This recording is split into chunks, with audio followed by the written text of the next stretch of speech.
Have you ever felt overwhelmed with all that's going on in the world? Sometimes we don't realize that we can make a difference. My name is Debbie Van Grieken, and it is my hope to inspire you to take small steps towards social impact. Join us each week as we have conversations with those who have taken simple steps towards living a more sustainable and socially conscious lifestyle. If you want to make social impact, let's start small.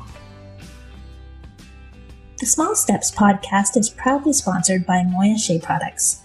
As a listener, enjoy 15% off your online purchase. Use code SMALLSTEPS15 at checkout. At Moya, we believe in people helping people. Supporting the local and global communities that help our organization succeed is very important to us. We apply a fair trade framework when purchasing raw materials, supporting farmers and families. Thinking global and acting local, Moya works with organizations to better the lives of children through education and fair trade. Are you looking for the best moisturizer for beautiful, healthy, glowing skin? Our Shea products are superb moisturizers and have exceptional healing properties for those suffering from skin issues. Check out these products and our wellness line at moyasheabutter.com. Welcome back to the Start Small podcast. I'm your host, Debbie Van Grieken, and we are into a brand new year, 2021, and I'm so excited.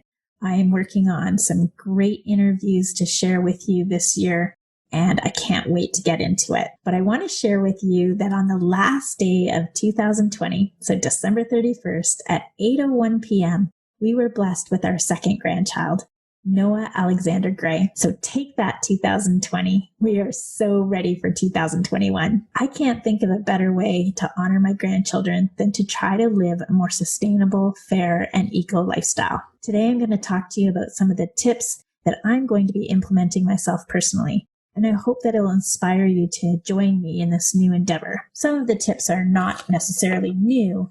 There is more of a recommitment to following through. And others are new to me and my business, and I'm excited to share them with you. This January, Moya will be launching a Start Small Eco Box. This box hopes to transform your personal care items and be gentle on the environment. The box will include our shea butter and soap, which are all natural and come in eco packaging. It will also include a month's supply of Change tooth tabs.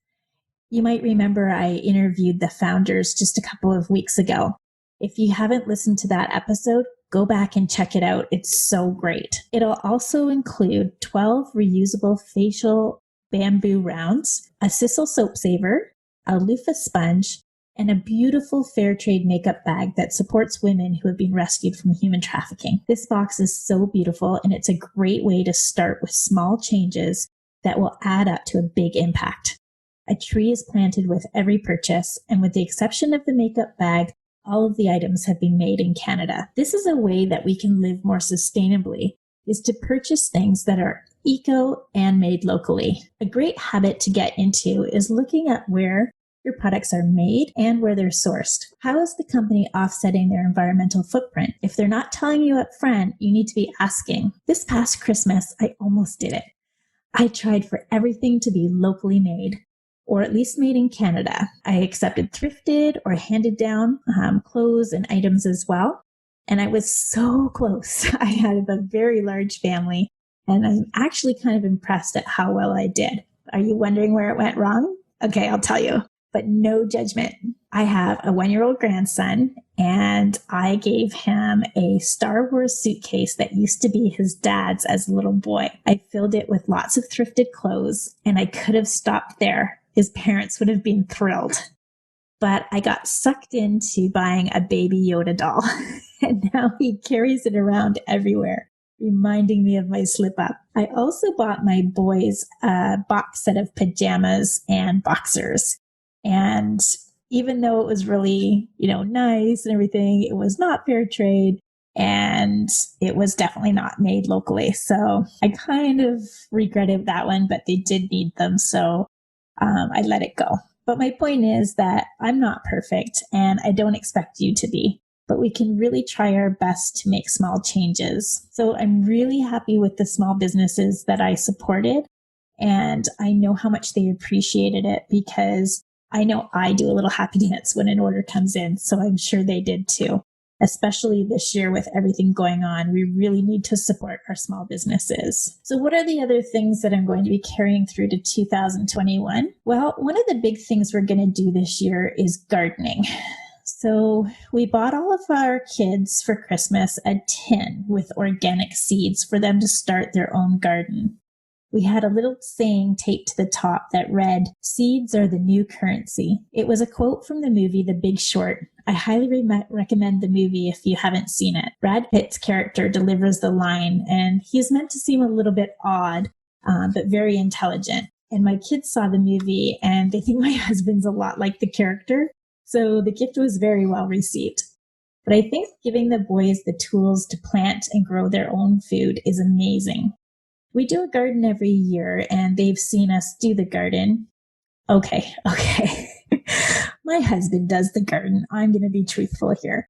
I like to sit from afar and give directions, but not actually get my hands dirty. So this year, maybe I'll actually do that. But I think it's so important that the kids get the experience to be able to grow their own food. And I think it's going to be so important this year because in previous years, we did it, but we didn't maybe take it seriously. And I think going forward into the future, this is something that everybody should be doing and should be taking seriously.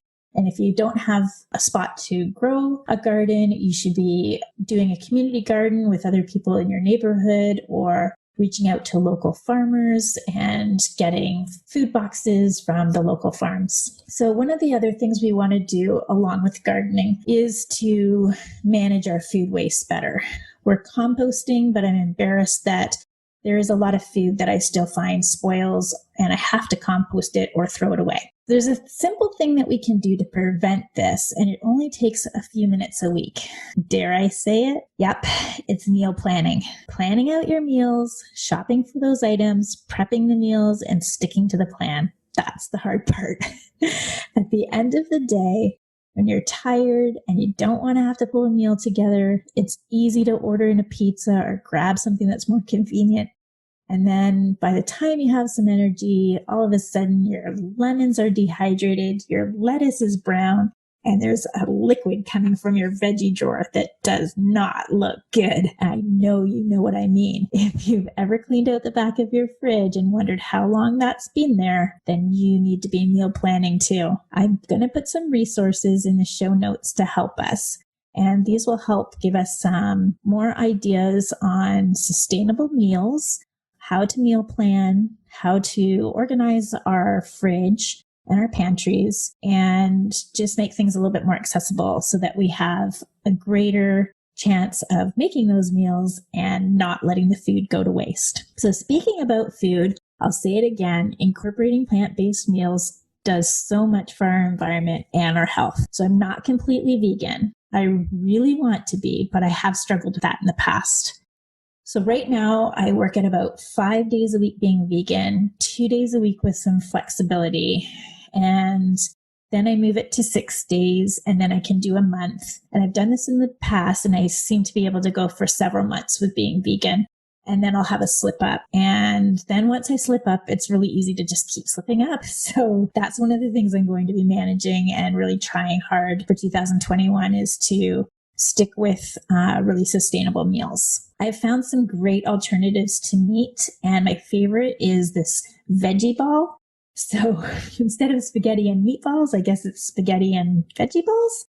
But I'm going to link the brand I use. They're so delicious and they're better than any meatball I've ever had. Okay, so I got to be honest here. This week I had a rude awakening and it was a big reminder that I need to do better. So I live on a farm property and we have a very large barn. My family spent the past 25 years using this barn as a place for material things to go to die. An old table I don't have room for. Oh boys, can you put this in the barn for me? Old toys, dog crates, wood, old windows, decorations, they all end up in the barn. It was time to do something about it, and that meant getting a bin to remove the trash. Wow, my heart hurt. I salvaged as much as I could that could be repurposed. 4 men stopped by as the boys were working and happily carried off old tools, wood, odds and ends. but there was still stuff heading for the landfill. So I'm recommitting to being more conscientious with how I spend my money, what comes into my house, and if I don't love it, if it can't be recycled, upcycled, repurposed, or sold, then I really shouldn't be buying it and it can't come in. So who's with me? I know it's tough, but really the best ways to be sustainable is to buy less and to buy better. So let's make 2021 the year we live more sustainably. Start from where you are. Take a small step and then another. Keep going, and soon we'll be running. Really take a look at what's in your space. Are there ways that you can make that space more enjoyable and maybe have a little less stuff in it? I find that when I come home, if the house is clean, if my area is well kept, then I feel good. The mood of the house seems to feel good. Everybody seems happy. But if I come in and the place is cluttered, it's, disorganized, it's messy, it's just not conducive to a really happy home. So take a look at your space and maybe set some time, maybe this weekend or next week, or now, today, if you have it, set some time, pick an area, and just declutter and see how great you feel. And again, if you're out doing your shopping, things like that, you have to love it. You have to think of what its end purpose is going to be. So if it's not something that's going to stay for a long time, how are you going to deal with it at the end of its life? Is it just trash? Is it something that can be upcycled, repurposed, given away, sold? These are the things that you need to be thinking about and put some effort into it. And if you can't answer those questions, you need to sit on that purchase and hold off until you can answer those questions. So that's my challenge to you. It's the challenge I'm giving myself. Let's work on this together. Give me a message. Let me know how you're doing. If you have any tips that you're implementing, share them with me. I'd love to hear them. Until the next time, I hope you have a wonderful day. Don't forget, if you haven't done so already, we'd love it if you gave us a rating and a review. Feel free to message me at any time with comments or suggestions. And make sure you're following Moya Shea Butter on social media and watch for the launch of our new Start Small Eco Box. I think you're going to love it. And again, it's a great way for you to start 2021 off sustainably. Take care. Bye for now. Thank you for listening to Start Small. I hope you enjoyed today's episode and found a small step you can take today. Make sure you share it with a friend. And if you have not done so yet, make sure you hit the subscribe button. And if you are enjoying this podcast, consider taking a moment and leaving us an honest review in your Apple podcasting app so more people can be inspired to take small steps towards social impact.